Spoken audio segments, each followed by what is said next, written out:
She was just a poor, frightened housekeeper, left for dead on a cold sidewalk, cast out into a freezing storm with 2 dying puppies in her arms. She was alone, hopeless, with nowhere to go. But she wasn't as alone as she thought. A retired military German shepherd, sensing her desperation, alerted his owner. And the man that dog brought to her rescue was a Navy SEAL. The city of Cleveland was weeping. A frigid November gale, relentless and raw, blew in from a grim, heavy sky over Lake Erie, blurring the downtown lights into watercolor streaks. High up in the exclusive suburb of Blackwood Estates, where the wind held off the lake, the Sterling residence stood like a fortress of light. It was a beacon of immense wealth, its tall windows glowing gold, untouched by the misery of the weather outside. Inside, the faint sounds of classical music and polite laughter drifted from the grand ballroom. It was Beatrice Sterling's annual charity gala, a night where the city's elite gathered to celebrate their own generosity. But Chloe Carter, 19 years old, heard none of it. She was 3 floors above the party in the cold, drafty attic room reserved for junior staff. An orphan and small for her age, with wary eyes the color of the Ohio sky, Chloe knew only the biting chill that seeped through the single-paned window. Her thin housekeeper's uniform offered little protection. She wasn't allowed in the main house during the party. She was supposed to be invisible, which was why she was currently risking everything. Her heart hammered against her ribs as she slipped down the servants' staircase, her worn shoes silent on the plush runner. She bypassed the glittering party on the main floor and crept into the vast, silent kitchen, gleaming with stainless steel and marble. The catering staff was busy serving champagne, leaving the back pantries unguarded. Chloe's hands were shaking so badly she could hardly work the latch on the medicine cabinet. She was a thief. The word burned in her mind, but she wasn't stealing for herself. She took 2 items. A half-full bottle of pediatric antibiotics from the back of the shelf and a new, vacuum-sealed can of imported baby formula from the food pantry. Her throat closed. She was stealing from a child to save a life. "Please," she whispered into the empty air. "Please forgive me." Her true destination was back in the attic at the far corner of her bed. There, nestled in a cardboard box lined with her own winter sweater, were Scout and Shadow. They were 6-week-old German Shepherd puppies, tiny and frail. They were the rejects from a recent litter bred by Harrison Sterling. Harrison Sterling, 65 and built like a retired linebacker, was a man of cold calculations. He ran a discreet, illegal, and highly profitable business breeding high-end German Shepherds for an exclusive clientele. These puppies, however, had been born weak, their lungs compromised. They were flawed products, unfit for sale, a stain on the Sterling bloodline. Yesterday, Chloe had overheard Harrison speaking to the groundskeeper, his voice flat and final. "Take care of them in the morning." The pond. No trace. Chloe knew what take care of them meant. Tomorrow, these 2 small lives would be extinguished. Now one of them, Scout, was gasping, a terrible rattling sound coming from his tiny chest. Shadow lay beside him, too weak to lift his head. They were dying of pneumonia. Chloe hid the stolen items in the deep pockets of her apron, her mind racing. She just needed to get them through the night. If she could keep them warm, get the medicine into them, maybe, just maybe, they'd have a chance. She was halfway back up the servants' stairs when a voice as sharp as breaking ice cut through the kitchen. "And just where do you think you're going, girl?" Chloe froze. She turned slowly. Beatrice Sterling stood in the doorway, a vision in emerald silk. At 60, Beatrice was perfectly preserved, her silver hair coiled in an elegant chignon, diamonds glittering at her throat and ears. Her icy blue eyes swept over Chloe, missing nothing. "What are you hiding in those pockets?" Beatrice's voice wasn't loud, but it carried the absolute authority of a woman who had never been told no. "Mrs. Sterling, I was just..." Chloe's voice was a terrified whisper. "Take them out. Now." Tears welled in Chloe's eyes, hot and stinging. Slowly, she produced the can of formula and the bottle of antibiotics. She placed them on the marble island. Beatrice's perfectly sculpted eyebrows rose. "Baby formula. Antibiotics." She let out a short, sharp laugh that held no humor. "Stealing from my own grandchild, you ungrateful little thief." "No," Chloe cried, desperation making her bold. "It's not for me. It's for the puppies. Scout and Shadow. They're sick, Mrs. Sterling. They're dying." "Your husband," he said. The mention of the puppies changed everything. Beatrice's face, already cold, became stone. The puppies were a liability, a dirty secret, and this girl knew it. "You dare," Beatrice hissed, stepping forward. "You dare speak of my husband's business?" She grabbed Chloe's arm, her manicured nails digging into the thin fabric of her uniform, pinching the skin beneath. You are even stupider than I thought. Please, I'll do anything. I'll work for free. Just don't. Don't let them die. You will be silent, Beatrice commanded. She hauled Chloe out of the kitchen. Chloe stumbled, trying to keep up with the older woman's surprisingly strong grip. Beatrice didn't take her to a private study. She didn't call the police. She did something far worse. She dragged Chloe straight through the swinging door and into the grand foyer where the party was in full swing. The music faltered. The polite chatter died. Dozens of Cleveland's most powerful people turned to stare. May I have your attention, everyone? Beatrice called out, her voice ringing with dramatic distress. She held Chloe's arm in a vice grip. It seems we've been harboring a thief. Chloe's face burned with shame. She wanted to disappear, to melt into the floor. This creature, Beatrice continued, giving Chloe a little shake. Whom we took in, gave a job, a roof over her head. We treated her like family. And how does she repay us? By stealing. Stealing medicine from my own infant grandchild? A murmur went through the crowd. Chloe looked around wildly, seeing only cold, judgmental faces. No, please. It's not for me. It's for the puppies, Chloe cried out, her voice breaking. Puppies? Beatrice laughed, a cruel, sharp sound. She's delusional as well as dishonest. She shoved Chloe toward the massive front doors. Get your rags. Get out. Then Beatrice paused. A truly monstrous idea dawned on her face. Walter, she snapped at a horrified-looking footman. Go to the attic, her room. There are 2 small animals in a box. Bring them. Mrs. Sterling. No, Chloe begged. The footman returned moments later, carrying the cardboard box. A faint, wheezing sound could be heard. Beatrice snatched the box from him. She marched to the open front door, where the wind and icy rain lashed in, wetting the expensive marble floor. With a grunt of disgust, she tossed the box and the 2 sick puppies inside out onto the stone steps. A tiny, pained yelp cut through the night. And now you're trash with trash, Beatrice said. She grabbed Chloe's thin canvas bag from the staff closet. It contained Chloe's only worldly possessions and threw it out after the puppies. Get out of my house. You're fired. You'll never work in this city again. Beatrice shoved Chloe hard between the shoulder blades. Chloe stumbled, tripped over the threshold, and collapsed onto the wet, cold steps, the rain instantly soaking her thin uniform. The massive oak door slammed shut behind her, the heavy thud sealing her fate. The sound of the deadbolt sliding home was deafening. Chloe was left on the sidewalk in the dark in the middle of a torrential, freezing downpour. She had no money. She had no phone. She looked at the broken cardboard box where Scout and Shadow were whimpering in the cold. She crawled to them, gathering the 2 wet, trembling puppies into her lap, pulling them under her apron, trying to shield them with her own meager body heat. They were so cold. Scout's wheezing breaths were shallower now. Chloe huddled on the pavement, rain matting her hair to her face, her tears mixing with the storm. She was alone, ruined, and the 2 small lives she had tried to save were dying in her arms. Miles away, but under the same dark, weeping sky, a black pickup truck moved over the slick Ohio roads.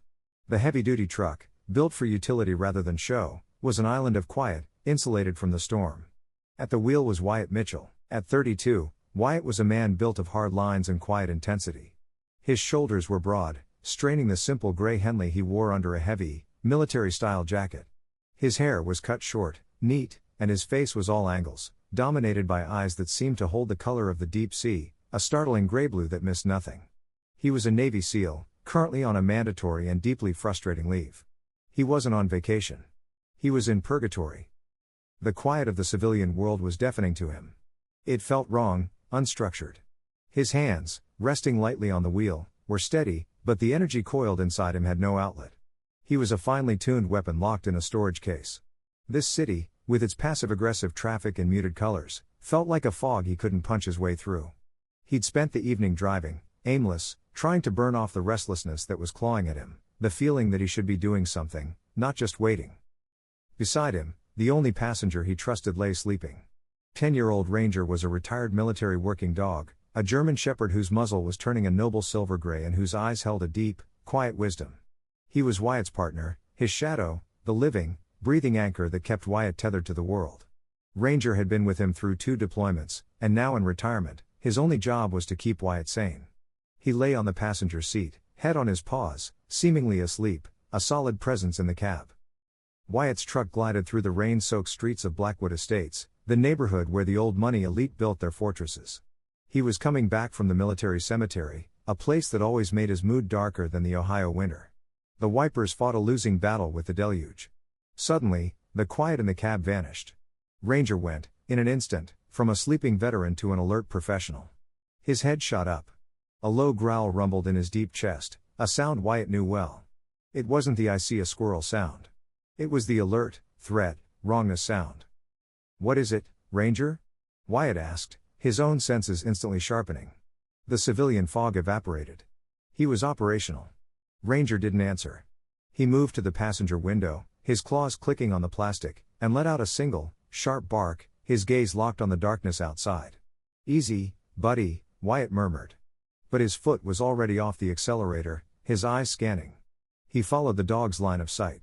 Through the curtain of rain, he saw the ornate gates of a massive estate, its lights burning bright and indifferent at the top of a hill. And at the end of the driveway, huddled by a stone pillar, was a shape. Wyatt slowed the truck. "A deer," he muttered. Ranger barked again, more insistent. Wyatt brought the truck to a full stop, angling it. He hit the high beams. The powerful LED light cut through the night, illuminating the scene with brutal clarity. It wasn't a deer. It was a girl. She was kneeling on the pavement, soaked through, her dark hair plastered to her face. She was shivering so violently he could see it from 20 yards away. She was hunched over a bundle in her lap. As Wyatt watched, she bent her head down, her movements frantic. He realized with a jolt what she was doing. She was trying to give mouth-to-mouth resuscitation too. What? The protective instinct that defined him, the part of him that ran toward chaos, rose up. This was not right. He had the truck in park and was out the door in one fluid motion, the icy rain hitting him in the face.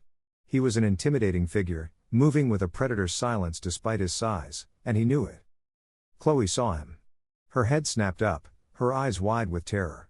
She saw a massive man, a shadow detaching itself from the darker shadows, moving toward her with purpose. She flinched, clutching the wet puppies to her chest, trying to make herself smaller. She had just been thrown out by one monster. Now another was coming. But before Wyatt could say a word, Ranger, his companion, leapt out of the passenger side. Sensing no threat from the girl, only profound distress, the old shepherd moved forward.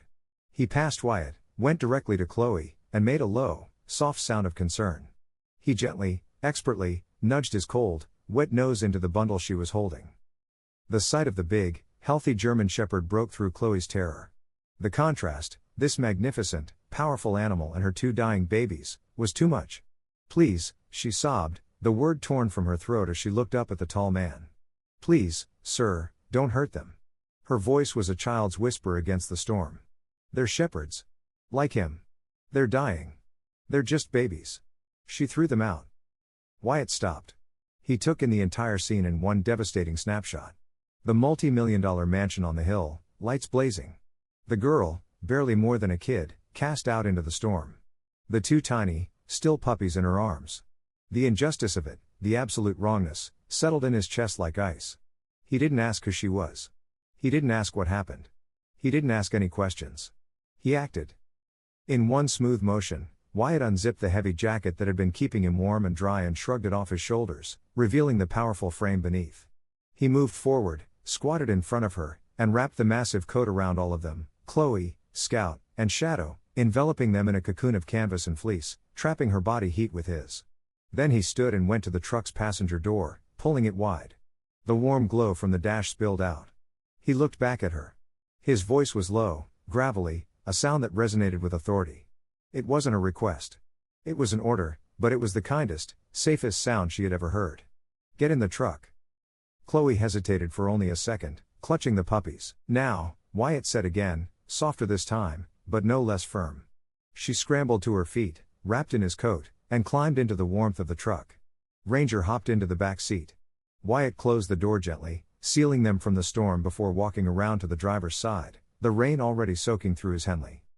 The ride was silent, broken only by the rhythmic slap of the wipers and the faint, terrible wheezing of the puppies in Chloe's lap.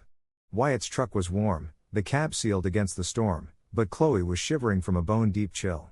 She was swaddled in Wyatt's heavy coat, an item that seemed to swallow her whole.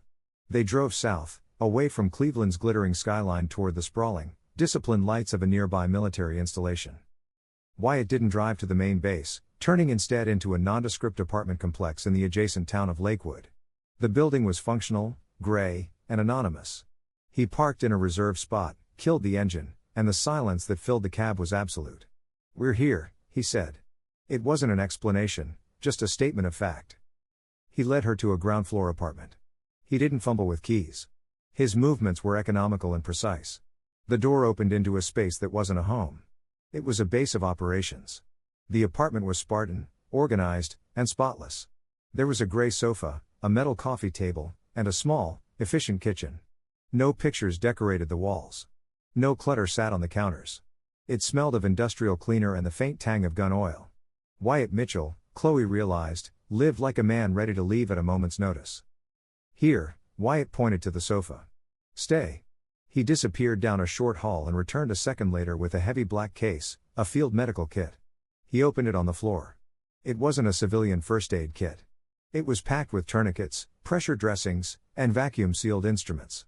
He turned on a small, powerful electric space heater, motioning for Chloe to move the puppies closer to the warmth. Then he pulled a thick, olive-drab wool blanket from a nearby footlocker. "I need your apron," he said. Chloe flinched, her hands going instinctively to her pockets. She'd forgotten. I stole these." She pulled out the bottle of antibiotics and the can of baby formula, holding them out like a confession. "I'm sorry." Wyatt didn't scold her. He didn't even look surprised. He took the antibiotics from her hand, read the label, and gave a single nod. "Good," he said. "They'll need it." He ignored the formula for the moment. He was all business.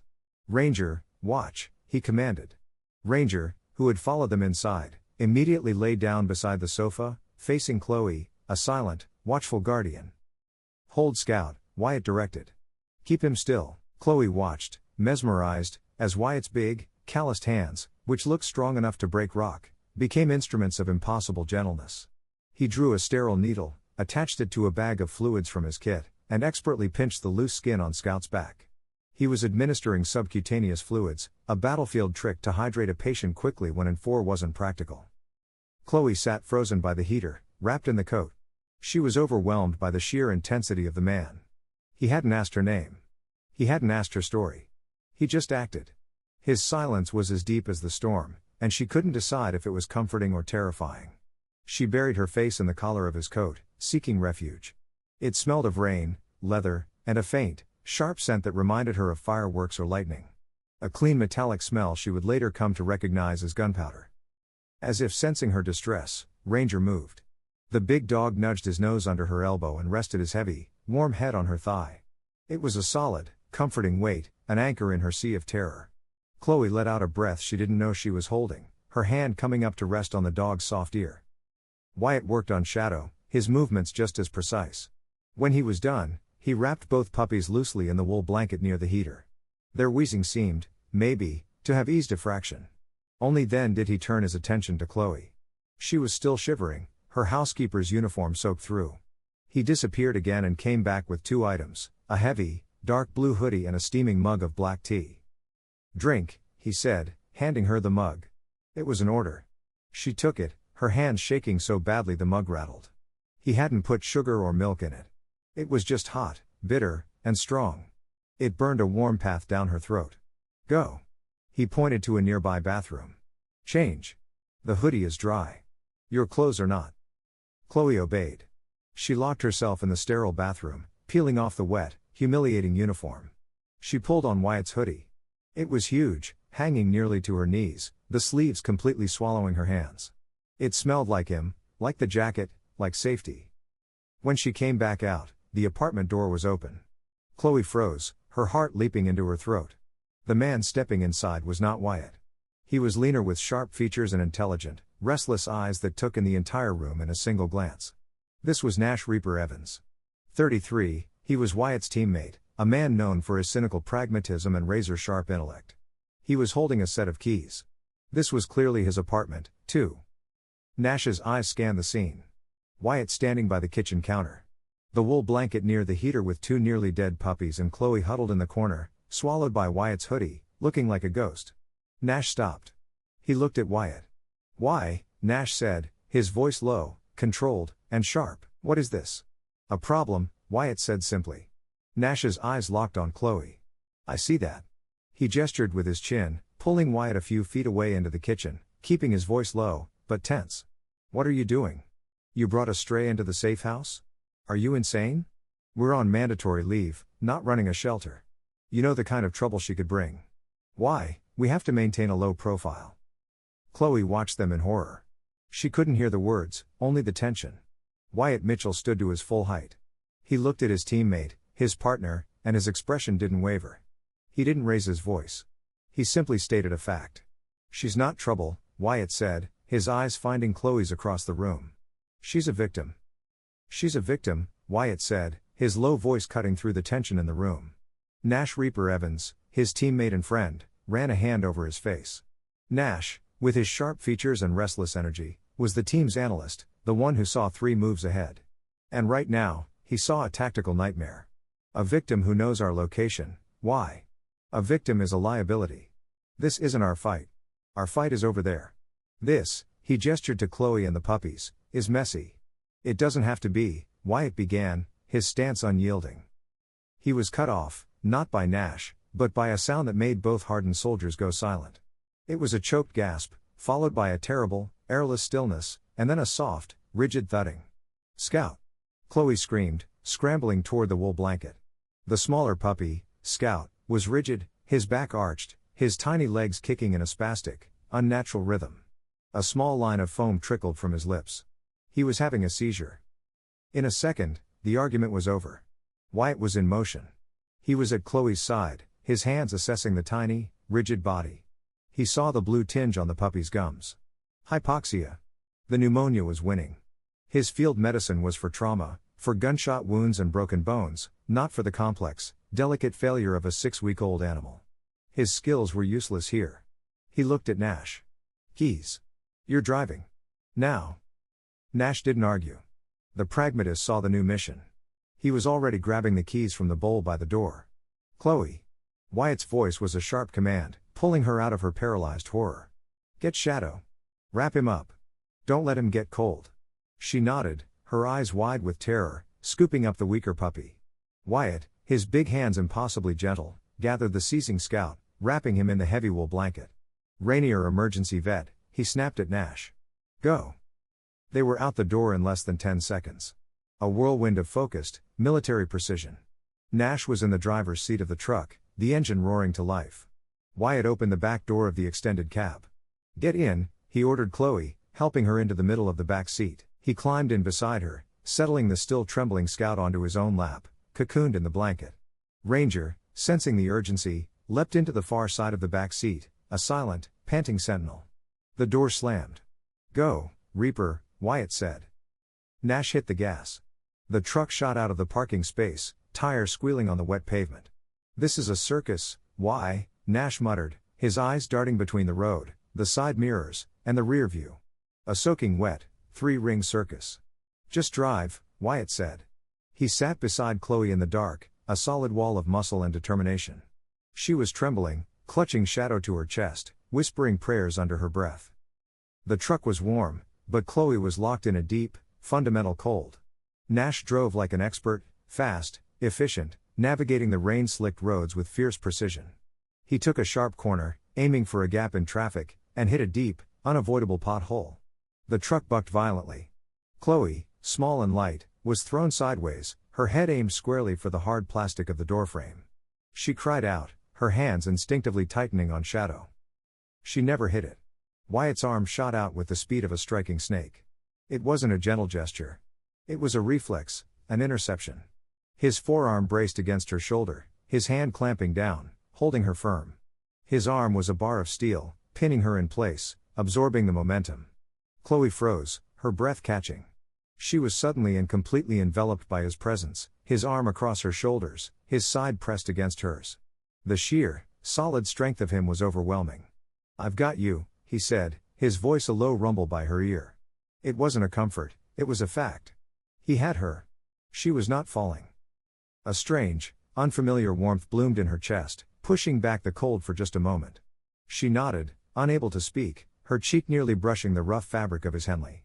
He kept his arm there for another beat, ensuring she was steady, before retracting it. 10 minutes later, Nash screeched the truck to a halt under the brightly lit awning of the Rainier Emergency Veterinary Clinic. Wyatt was out first, Scout in his arms. He pushed through the glass doors. "Incoming!" he yelled, his voice commanding attention. A young man in blue scrubs, a vet tech named Ben, looked up from a desk, eyes wide. "Sir, you need to, 6-week-old German Shepherd," Wyatt said, cutting him off. Pure tactical communication. He laid the puppy on the counter. Unresponsive. Seizing for the last 10 minutes. Suspected advanced pneumonia. Gums are cyanotic. A woman in a white coat hurried out from the back. She was Dr. Lauren Riley, the on-call night vet, a sharp-eyed woman with tired lines around her mouth, but quick, competent hands. She took one look at Scout and was in motion. "Ben, get him in treatment. Start oxygen. Get me a dose of Valium and a catheter, now." She looked at Wyatt. "I'll be back." She disappeared with Scout. Chloe and Nash stumbled in after Wyatt. The waiting room was sterile and too bright, smelling of antiseptic and fear. Wyatt stood by the counter, rigid, staring at the staff-only door Scout had vanished through. Nash paced by the window, muttering about operational security breaches. Chloe just stood shivering, holding shadow. A few minutes later, Dr. Riley returned. "He's stabilized. We stopped the seizure, and he's in an oxygen tent. It's bad." "Mitchell," Wyatt said. "Wyatt Mitchell. Mr. Mitchell. His lungs are in very rough shape. We're doing everything we can. I need to take this one, too." She pointed to Shadow. "He needs prophylactic antibiotics and warming. Ben will get your information." Chloe reluctantly handed Shadow over. The room felt empty. The adrenaline was draining away, leaving Chloe dizzy and sick. I need the restroom," she whispered to Wyatt. "Down the hall to the left," the tech, Ben, said without looking up from his computer. Chloe nodded, walking on unsteady legs down the indicated hallway. She found the restroom sign. The door was next to another marked private office. It was slightly ajar. As she reached for the restroom handle, she heard a voice from inside the office.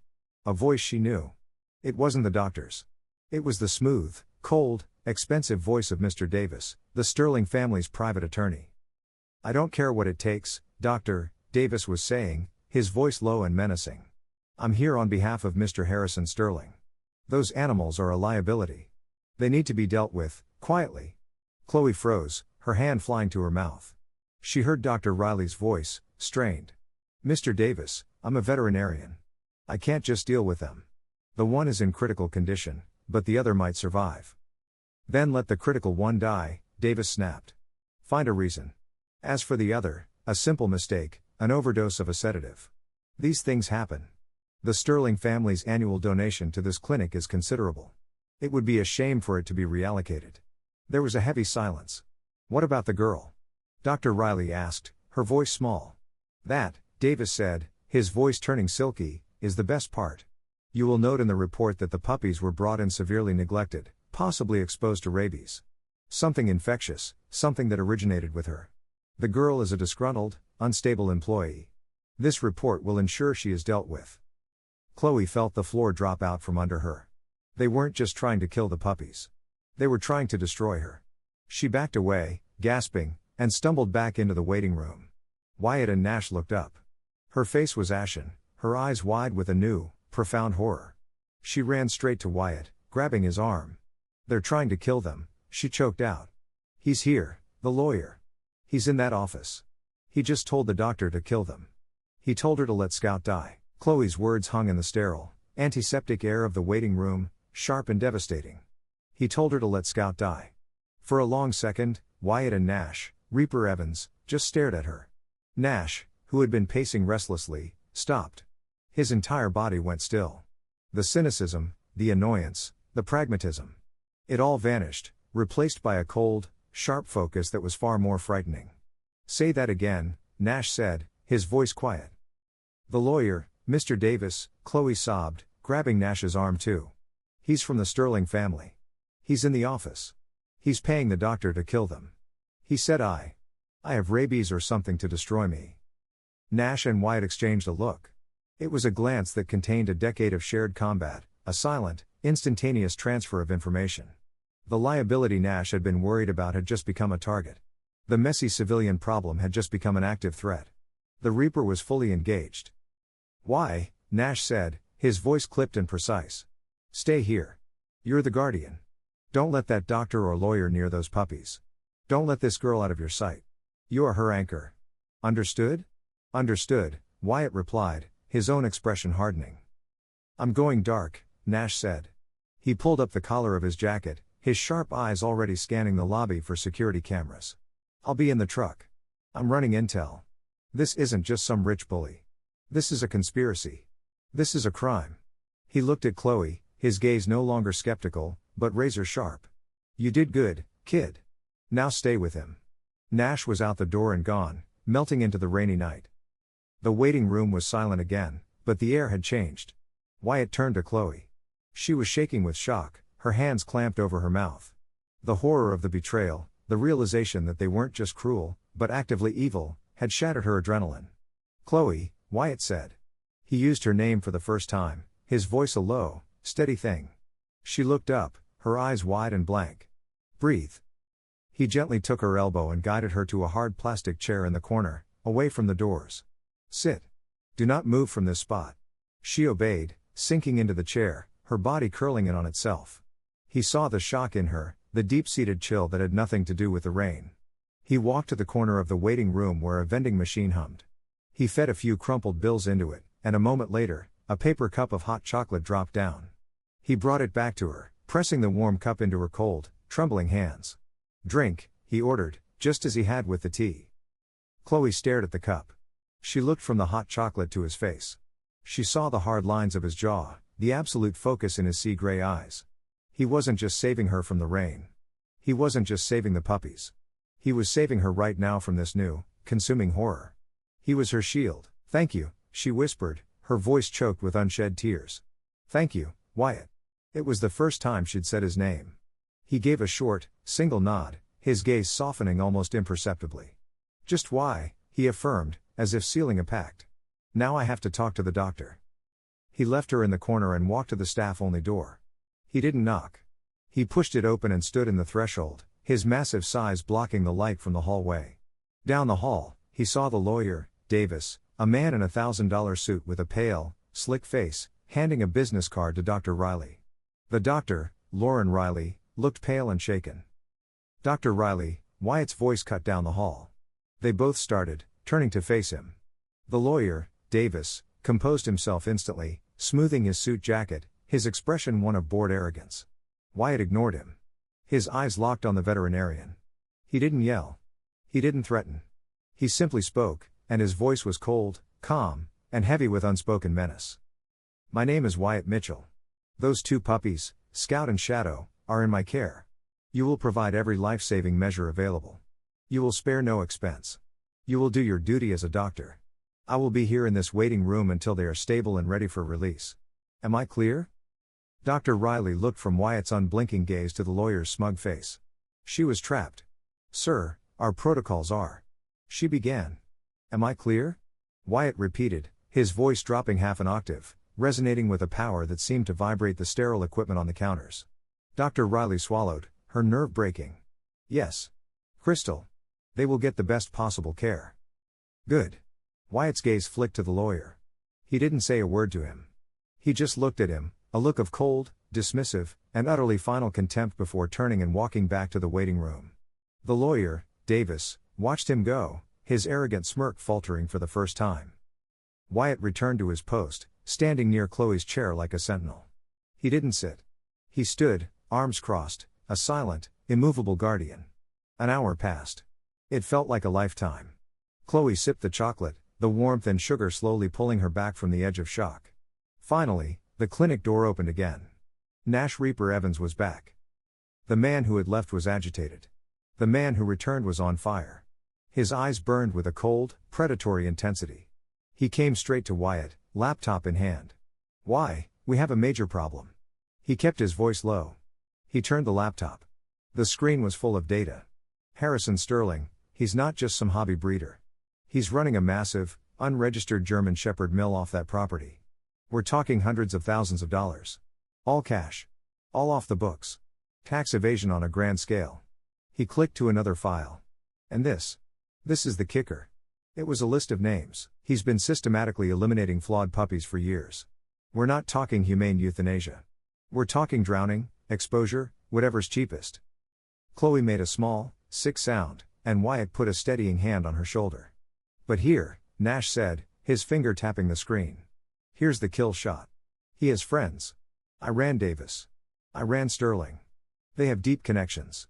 Specifically, he pointed to a name. They have the local Cleveland police captain in their pocket. Regular, untraceable donations to his community fund. The full weight of the situation landed on them. This wasn't just a cruel rich man. It was a protected criminal enterprise. The police were compromised. Nash looked at Wyatt, his eyes flashing in the harsh fluorescent lights. They didn't throw her out to be cruel. Why? Nash said, his voice low and dangerous. They threw her out because she knows. Those puppies, he nodded toward the back. They're not just patients, they're evidence. And that girl, he looked at Chloe, is the only witness. He closed the laptop. This isn't about saving puppies anymore. This is a campaign. This is a campaign. Nash's voice was a hard, flat line in the sterile brightness of the vet clinic.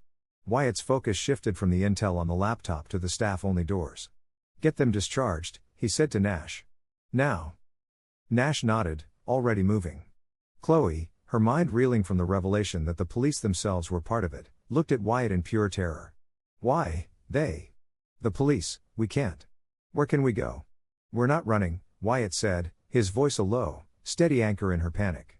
He put a hand on her shoulder, not gentle, but solid, a gesture of reassurance. We're going back to the apartment. It's a fortified position. We have the advantage there. Nash returned, his face a grim mask. Dr. Riley is cooperating. Davis left in a hurry. She's getting the discharge papers and a transport carrier. Scout is stable, but he needs oxygen tonight. She's giving us a portable tank.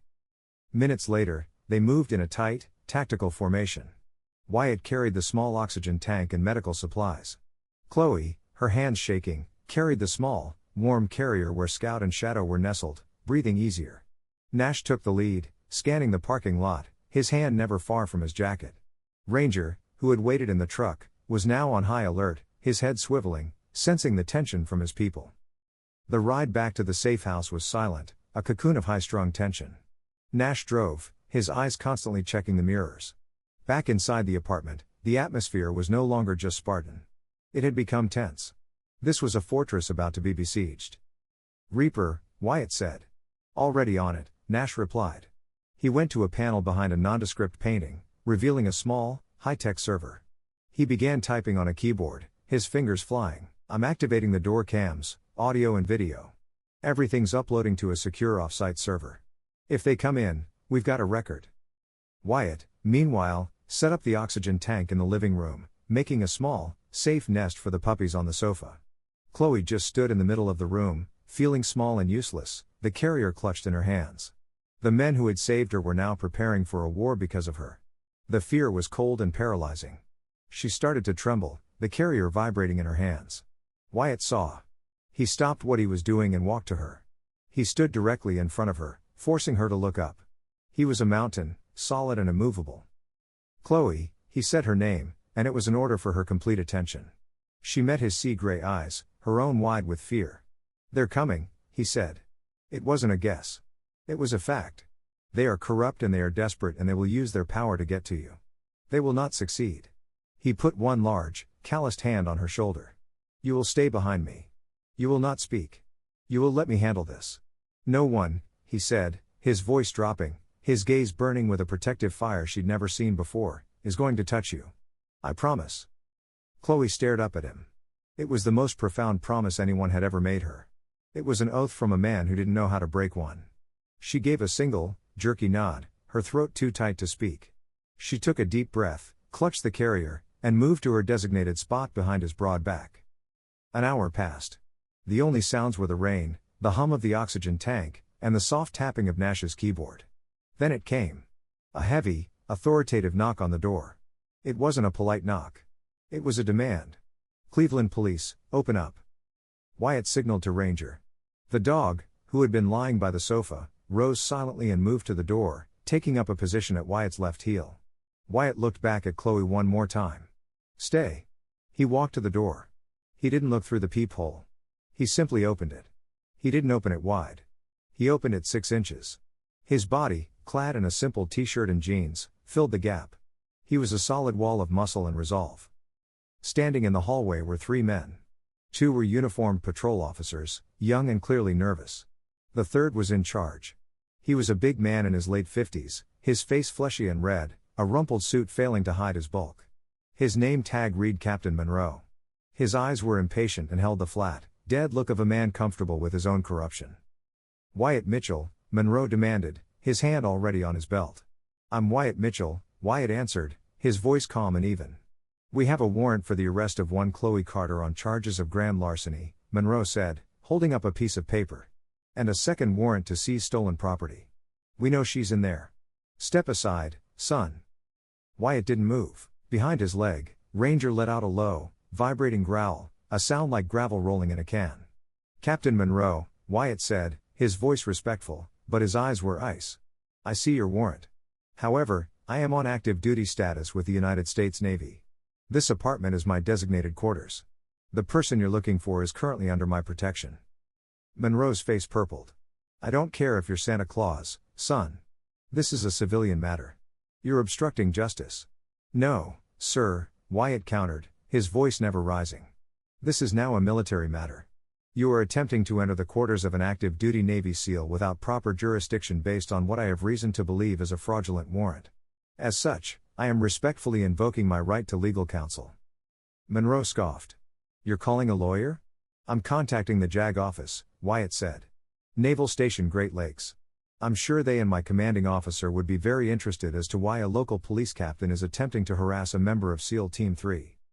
The 2 young officers behind Monroe simultaneously took a step back.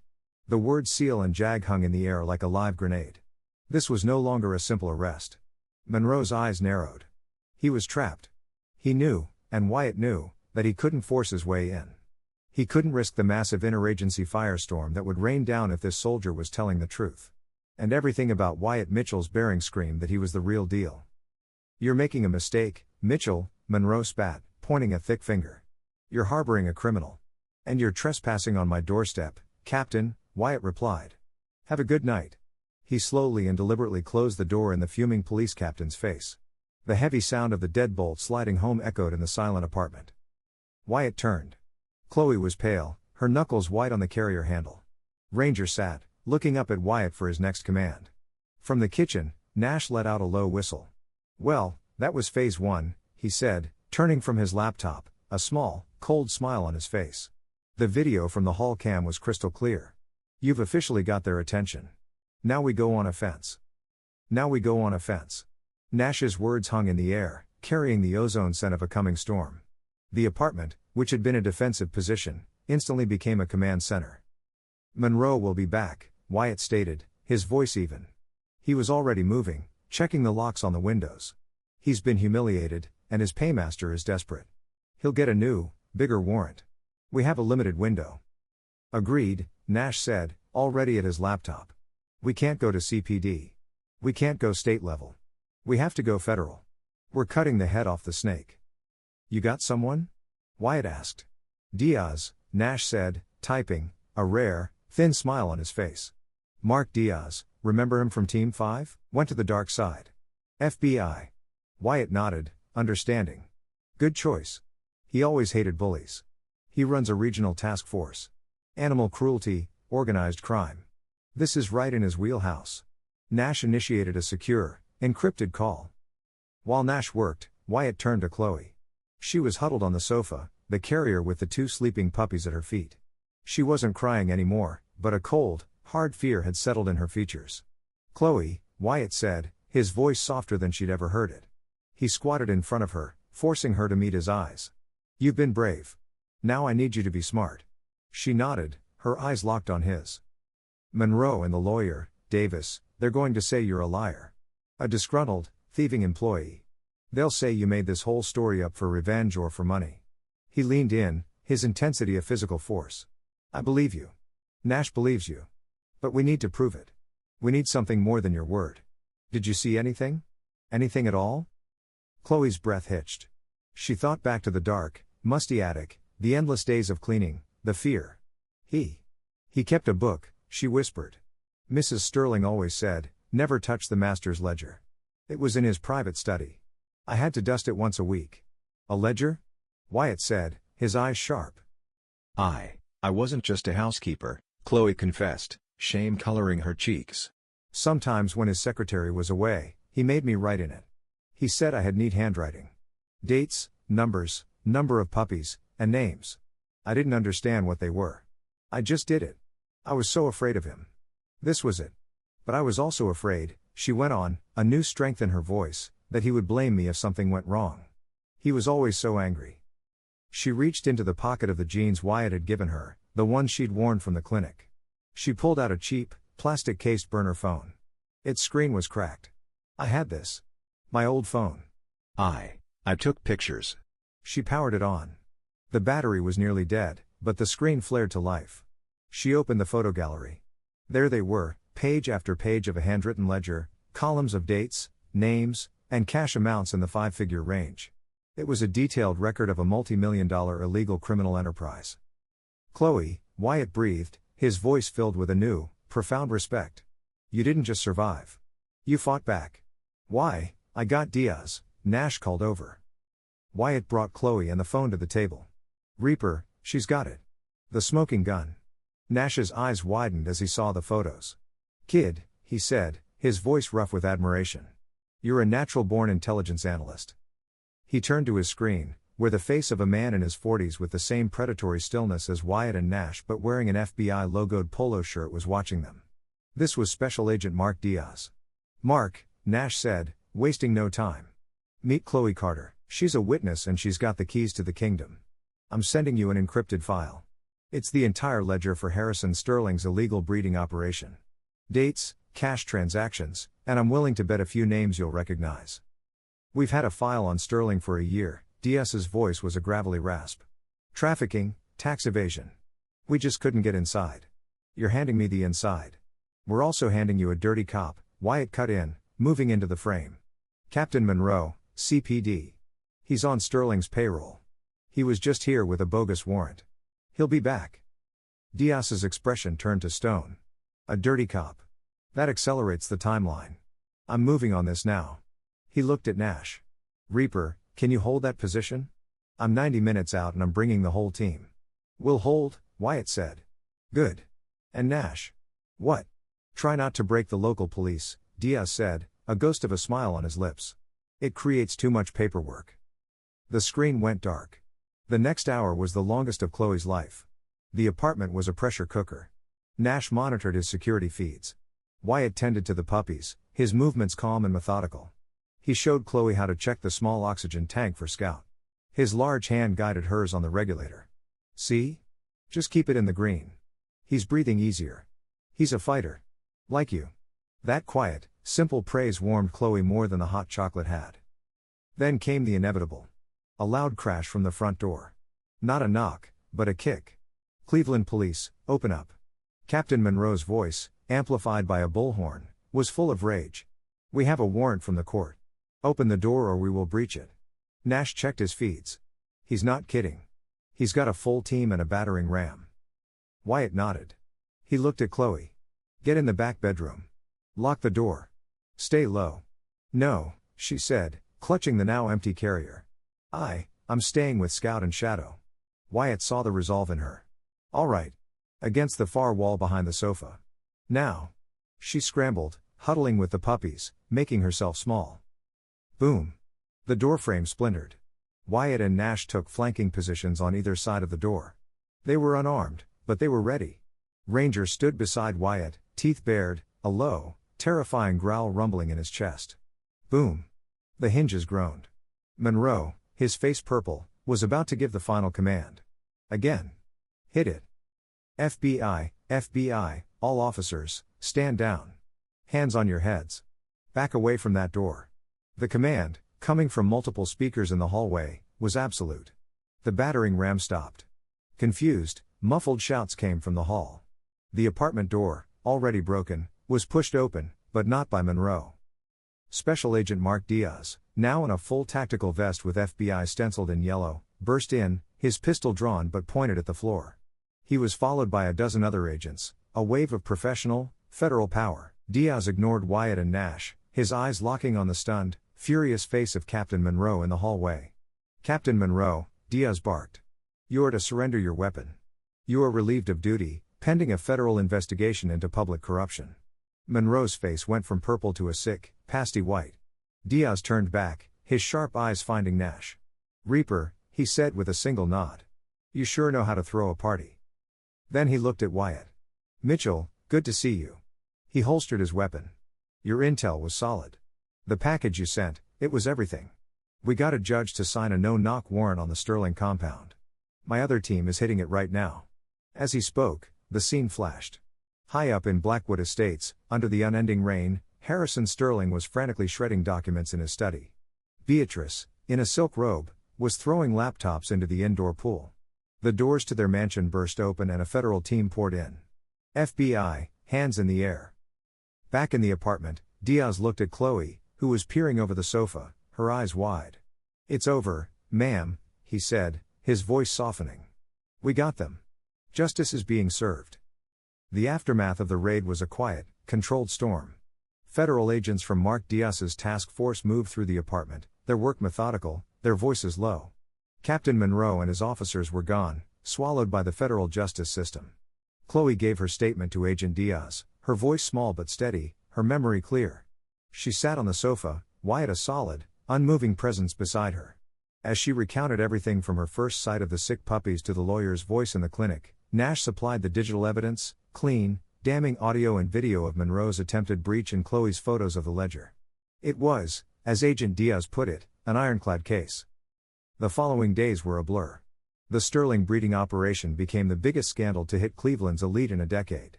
The media, smelling hypocrisy and high-profile arrests, was relentless. Harrison and Beatrice Sterling, pillars of philanthropy, were exposed as cold-blooded criminal operators charged with dozens of counts of animal cruelty, tax evasion, and conspiracy. Their high-powered lawyers couldn't stop the avalanche of evidence Chloe had provided. Chloe, the girl they had thrown out like trash, was now the key witness. She was placed under federal protection, moved from Wyatt's apartment to a secure hotel while she testified before a grand jury. All charges against her were, of course, dropped. She was no longer a thief. She was a survivor. A month later, the storm had passed, leaving behind a new landscape. Chloe moved into a small one-bedroom apartment in a quiet Tacoma neighborhood, far from the cold wealth of Blackwood Estates. It was simple, clean, and for the first time in her life, it was hers. The rent was paid for the first 6 months by a witness protection fund, but she was determined to get on her own feet. She got a job, not as a housekeeper, but as a caregiver. Wyatt had made a single phone call, leveraging a connection he had. He had written a letter of recommendation for her. It was short, only 3 sentences, but it was on official letterhead and signed by a man whose name carried a quiet, unspoken weight. She was hired instantly at Second Chance Shepherd Rescue, the very facility that had taken in the 42 German shepherds seized from the Sterling estate.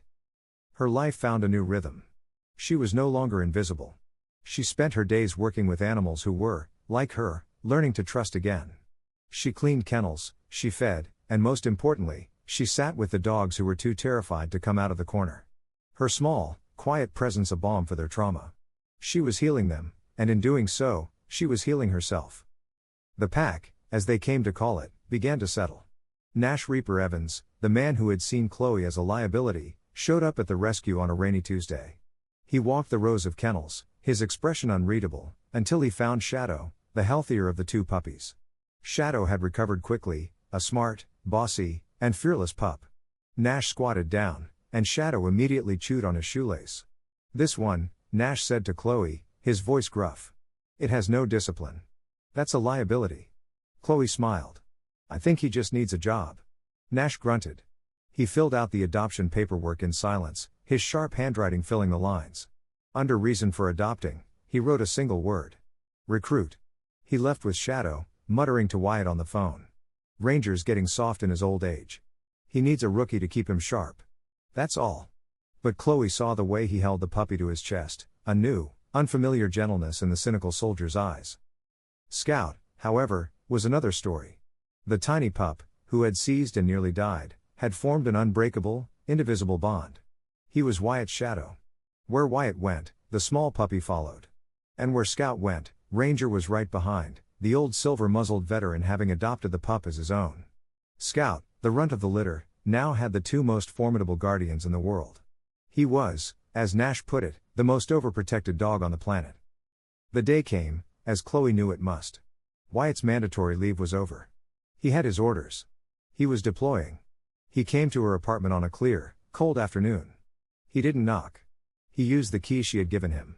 He found her on the living room floor, not with one dog, but two.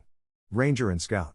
Wyatt had left them with her while he packed, trusting her with the most important parts of his life. She was laughing, a sound he had never heard from her before, as Scout, now strong and healthy, tried to steal a rope toy from Ranger, who was patiently allowing the theft. Chloe looked up as he entered, her smile fading slightly, her eyes filled with a new, quiet confidence. "Hey, why?" He just stood in the doorway for a long moment, taking in the scene. The peace, the normalcy, the small, warm life she had built. His tactical mind, always assessing, registered a new, strange emotion, a sense of home. He was in uniform, the sharp, impersonal digital camouflage. He was the soldier again, the weapon. "My leave is over," he said. No preamble. Chloe nodded, her hand still resting on Ranger's head. "I know. Will you? Will you be safe?" "It's the job," he said, which wasn't an answer. He walked over, but he didn't sit. He stood looking down at her. At his dogs. He reached into his wallet and pulled something out. It was a plastic security key card. He held it out to her. Chloe looked at it, confused. "It's a spare," he said, his voice low. "For the safe house. My apartment." He cleared his throat, suddenly looking awkward. A man far more comfortable with combat than with this. "For you. And for Scout. While I'm gone." He glanced at Ranger. "The old man. He gets restless. He'll need the company." Chloe's breath caught. She looked from the key to his face. This wasn't a key. It was a lifeline. It was an invitation. It was the ultimate declaration of trust from a man who trusted almost no one. It was his way of saying, "This is your pack. This is your home. You belong." She smiled, a slow, radiant smile that lit up her whole face, finally chasing away the last of the attic shadows. She took the key, her small fingers brushing against his calloused palm. "We'll keep a light on for you," she said softly. Wyatt nodded, his mission complete, the unspoken emotion settled. He reached out, his hand hesitating for just a second, before he gently, briefly, touched her cheek. His thumb brushed over her skin, a touch as light as a whisper, but as solid as his promise. "Stay safe, Chloe." He turned, gave a short command to Ranger, and walked out the door. Chloe was left in the quiet apartment, the warm key in her hand with the two dogs who were now, undeniably, her family. She was no longer a victim. She was a survivor, and she, Wyatt, Nash, Ranger, Scout, and Shadow. They were a new kind of pack.